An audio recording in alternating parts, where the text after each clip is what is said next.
লাউ শাকের রেসিপি করলাম, এই জন্য একটু লাউ শাক খেতে দিয়েছিল। কি করি একটু পোস্ত বেটেছি, পোস্ত কাঁচা লঙ্কা দিয়ে বেটেছি, বেটে লাউ শাকটাকে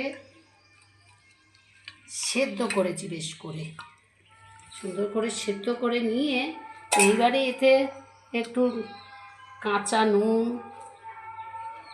কাঁচা তেল করে লাগে, খেতে খুব ভালো লাগবে, একটু কাঁচা লঙ্কা, এইটা দিয়ে সুন্দর করে মাখা।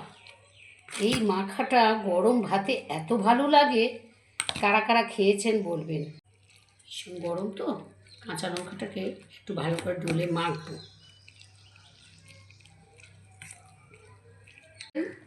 একদিন ট্রাই করে দেখবেন, দেখে আমায় কমেন্টস করবেন কেমন লাগলো।